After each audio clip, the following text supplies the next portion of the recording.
Assalamu alaikum, student of class 12. How are you? Welcome to class second year. Second year में हम physics discuss करेंगे और हम physics को डीपली डिस्कस करेंगे ताकि आप फिज़िक्स को अच्छी तरह समझकर अपना कैरियर अच्छी तरह बना सकें, आगे कम्पिटिटिव एग्ज़ाम्स में अपीयर हो सकें और कामयाब हो सकें। हम यहाँ पर फिज़िक्स को रवायती तरीके से नहीं पढ़ेंगे बल्कि हम बहुत सारे क्वेश्चन राइज करेंगे, क्वेश्चन उठाएंगे, डिस्कशन करेंगे ताकि आपको आपकी अंडरस्टैंडिंग वास्ट हो, वसी हो, ताकि आप बड़े लेवल पे फिज़िक्स को समझ सकें। सो स्टूडेंट, आज का टॉपिक हम स्टार्ट करते हैं। आपका चैप्टर है electrostatic, that is chapter number 1। But electrostatic को पे जाने से पहले हम देखते हैं कि आपने अभी तक चार्ज के बारे में क्या कंसेप्ट बनाया है कि व्हाट इज़ इलेक्ट्रिक चार्ज। आपने डेफिनेटली मैट्रिक में पढ़ा है और इसी तरह प्रीवियस क्लासेस में पढ़ा होगा कि इलेक्ट्रिक चार्ज क्या होता है। स्टूडेंट्स, आज हम इसको थोड़ा सा डीप लेवल में पढ़ेंगे कि what is actually electric charge. Electric charge का फिनोमेना, इसका कंसेप्ट है क्या असल में। स्टूडेंट, जैसा कि आपने मैट्रिक में पढ़ा था या पिछली क्लासेस में पढ़ा था कि जब हमारे पास टू ऑब्जेक्ट्स हों, let I have these two objects. अब देखें, ये कोई अट्रैक्शन या रिपल्शन का फिनोमेना शो नहीं कर रहे, बट जब हम क्या करेंगे, इनमें से एक को या दोनों को जब रब करेंगे, जब क्या करेंगे, हम इनको रब करेंगे, रगड़ेंगे किसी चीज़ के साथ, तो ये क्या करेंगे, देन इनके अंदर ये प्रॉपर्टी आ जाएगी कि ये किसी दूसरे ऑब्जेक्ट को अट्रैक्ट करेंगे या रिपेल करेंगे। सो फर्स्ट ऑफ ऑल तो हमने ये बात सीखी, यहाँ पर ये बात सीखी कि बेसिकली चार्ज जो प्रोड्यूस हुआ, वो सबसे पहली बात ये थी कि उसके लिए ज़रूरी क्या चीज़ थी, वो फ्रिक्शन की ज़रूरी था। क्यों? कि जब हमने टू ऑब्जेक्ट्स को रब किया, जैसे आप कॉम्ब को यानी कंघी को जब रब करते हैं, जब आप उसको रब करते हैं, रगड़ते हैं किसी चीज़ के साथ, तो आपको क्या मिलता है, आप देखते हैं कि वो कॉम्ब क्या करती है, पीसेस ऑफ पेपर्स को या ग्रास के पार्टिकल्स को अट्रैक्ट करती है। तो ये बात माइंड में रख लीजिएगा इस लेवल के लिए। अब के इलेक्ट्रिक चार्ज पैदा करने के लिए या फोर्स ऑफ अट्रैक्शन, अभी हम इलेक्ट्रिक चार्ज की तरफ हम नहीं गए, फोर्स ऑफ अट्रैक्शन या रिपल्शन को पैदा करने के लिए फ्रिक्शन का होना ज़रूरी है, राइट।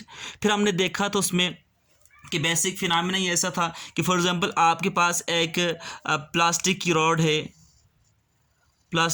है, ठीक है, आपने उसको किसी चीज़ के साथ रब किया तो वो दूसरे पार्टिकल को अट्रैक्ट करती है। इसी तरह दूसरी एक रॉड है जिसको हम बोलते हैं ग्लास रॉड बोल लें, तो उसको आप क्या करते हैं, किसी फर के साथ या किसी सिल्क के साथ आप रब करते हैं तो वो भी चीज़ों को अट्रैक्ट करती है, राइट।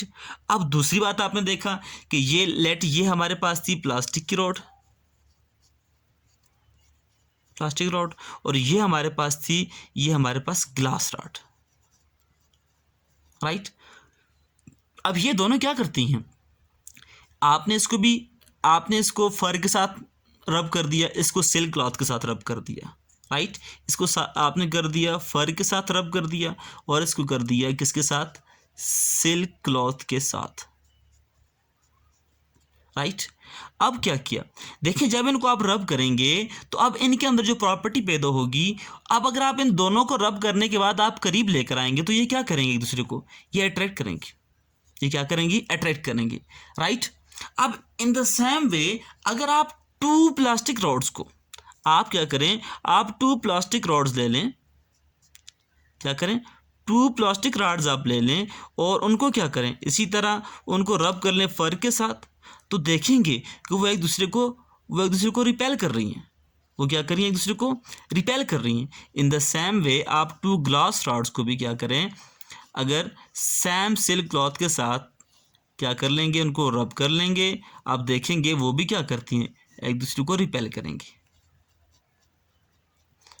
ये भी रिपेल है, REPEL, रिपेल। और यहाँ पर क्या था, अट्रैक्शन, राइट। तो इन प्रॉपर्टीज को हम डिस्कस करेंगे डीपली कि अब इस फिनोमेना को हम क्या कहते हैं, इस फिनोमेना को हम चार्ज कहते हैं, राइट। हम इसको क्या बोलते हैं, हम चार्ज के बोलते हैं, क्योंकि इनको बिफोर रबिंग, बिफोर फ्रिक्शन, ये इनके अंदर अट्रैक्शन या रिपल्शन की प्रॉपर्टी नहीं थी। अब इनके अंदर ये प्रॉपर्टी आ चुकी है, राइट। तो हमने पहली बात ये देखी। अब ये जो प्रॉपर्टी आ गई अट्रैक्शन या रिपल्शन की बात, ठीक है, इसको हम क्या बोलते हैं, इसको बोलते हैं इलेक्ट्रिक चार्ज बोलते हैं, राइट। क्या बोलते हैं हम इसको, इलेक्ट्रिक चार्ज बोलते हैं। और हम इसको डिफाइन ऐसे करेंगे, the property of an object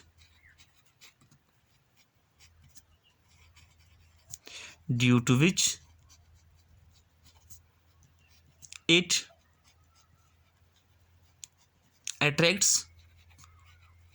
or repels other objects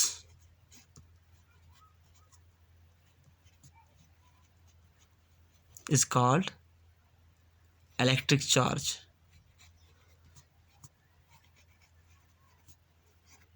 यहाँ हम इसको जस्ट चार्ज भी कह सकते हैं, राइट। हम कह सकते हैं the property of an object due to which it attracts और repels other objects is called electric charge. देखें, इस प्रॉपर्टी में अट्रैक्शन या रिपेल्शन से पहले, अट्रैक्ट्स या रिपेल करने से पहले हम कहते हैं कि बॉडी के ऊपर कोई चार्ज नहीं है, राइट। तो ये हमारे पास फिनोमेना हमें क्या बता रहा है कि ये डेफिनेशन है इलेक्ट्रिक चार्ज की। ये डेफिनेशन किसकी है, इलेक्ट्रिक चार्ज की।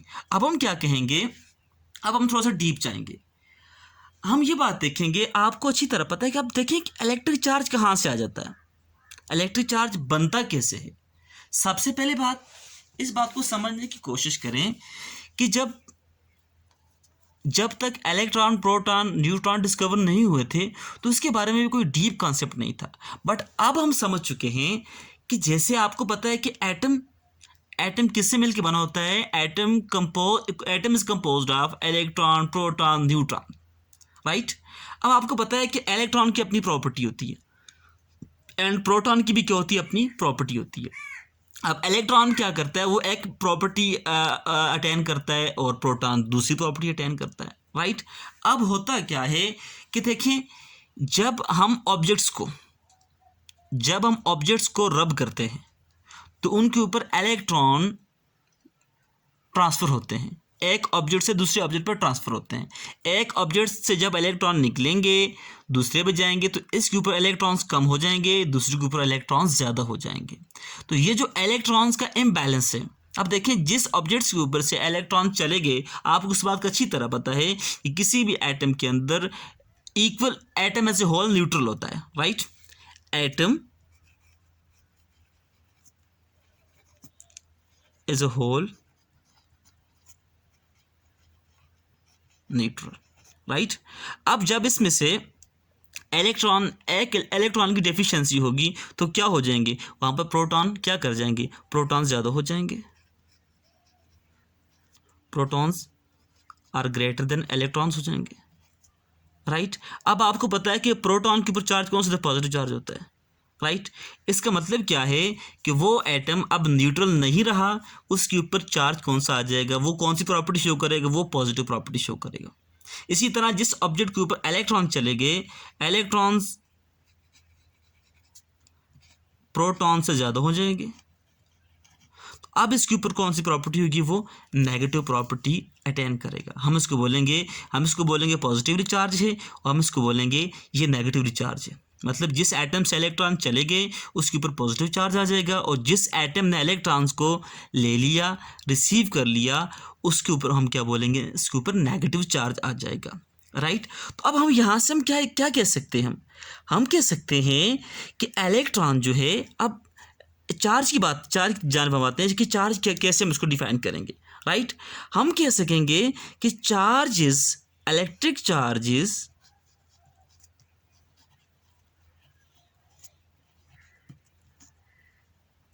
इंट्रिंसिक और इनहेरिट प्रॉपर्टी और inherent property of an object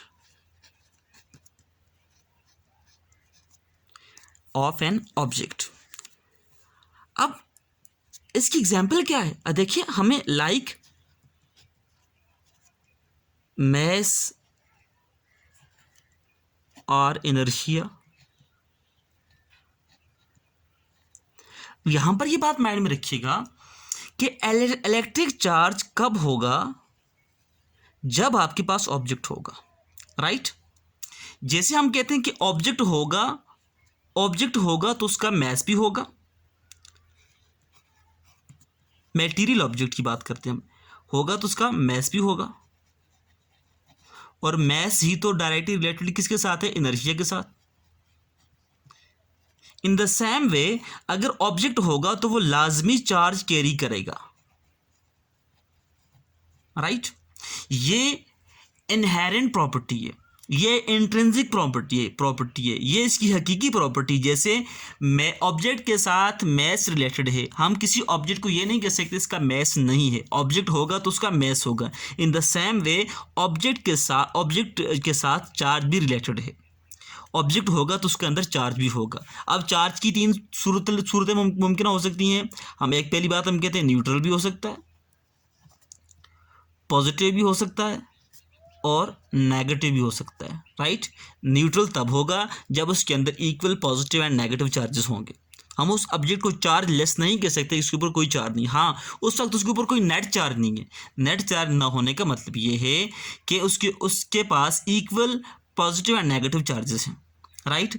और जब किसी ऑब्जेक्ट के ऊपर से क्या होता है, इलेक्ट्रॉन की डेफिशिएंसी हो जाएगी तो उसके पास जो चार्जेस आएंगे वो पॉजिटिव चार्जेस, और अगर किसी एटम के पास इलेक्ट्रॉन की एफिशिएंसी हो जाएगी, इलेक्ट्रॉन ज़्यादा हो जाएंगे, तो हम क्या कहेंगे कि उसके पास क्या है, नेगेटिव चार्ज है। तो ये बात माइंड में रखिएगा कि इलेक्ट्रिक चार्ज रिलेटेड किसके साथ है, ऑब्जेक्ट के साथ रिलेटेड है। ऑब्जेक्ट होगा उसके साथ इलेक्ट्रिक चार्ज होगा, और इलेक्ट्रिक चार्ज का हमें कैसे पता चलेगा, जब वो क्या करेगा, वो अट्रैक्ट करेगा या रिपेल करेगा। और बेसिकली चार्ज को कैसे क्रिएट किया जा सकता है, इट इज़ बाय फ्रिक्शन। जब हम रबिंग करते हैं तो रबिंग के अंदर फ्रिक्शन होती है, फ्रिक्शन की वजह से न्यू चार्ज को हम क्या कर सकते हैं, हम उसको क्रिएट कर सकते हैं। यहाँ पर क्रिएशन की बात चले आगे हम नेक्स्ट टॉपिक में डिटेल से पढ़ेंगे कि क्रिएशन का मतलब क्या है, क्योंकि क्रिएट हम नहीं कहेंगे बल्कि हम ट्रांसफ़र कर सकेंगे। हम आगे देखेंगे कि चार्ज की कुछ प्रॉपर्टीज़ भी हैं, वो कंजर्व भी होता है, क्वांटाइज भी होता है, राइट। सो हमने आज डिस्कस कर लिया कि असल इलेक्ट्रिक चार्ज का कॉन्सेप्ट क्या चीज़ है। इलेक्ट्रिक चार्ज मैटर के साथ, मटेरियल के साथ, ऑब्जेक्ट के साथ ऐसे रिलेटेड है जैसे उस ऑब्जेक्ट का मैस होता है या उसका इनर्शिया होता है, क्योंकि ऑब्जेक्ट को हम मैस के बगैर हम डिफ़ाइन नहीं कर सकते, इसी तरह ऑब्जेक्ट को चार्ज के बगैर भी आप डिफ़ाइन नहीं कर सकते। और अब अगर कोई ऑब्जेक्ट अट्रैक्शन या रिपल्शन शो नहीं कर रहा है, इट्स मीन उसके अंदर क्या है, उसके अंदर चार्जेस न्यूट्रल हैं, राइट, कि equal number of positive and negative charges, right. और उसके अलावा अगर वो अट्रैक्शन या रिपल्शन शो कर रहा है, इट्स मीन उसके अंदर जो है ना वो उसका न्यूट्रल इम्बैलेंस हो गया है, राइट। और उससे उसको क्या मिल रहा है, उसको पॉजिटिव या नेगेटिव चार्जेस मिल रहा है। सो आई होप कि आप इसको समझ गए होंगे, आपने सारा कुछ गॉट कर लिया होगा। अगर आपके माइंड में कुछ क्वेश्चन राइज हो रहे हैं तो आप कमेंट्स करके डिस्कस कर सकते हैं। नेक्स्ट वीडियो हम डिस्कस करेंगे कि इस चार्ज की प्रॉपर्टी क्या होती हैं, फिर हम देखेंगे इलेक्ट्रोस्टैटिक क्या होता है, इलेक्ट्रोडायनामिक क्या होता है, और फिर हम आगे जाएंगे कूलम्स लॉ के ऊपर। तब तक के लिए अल्लाह हाफिज़।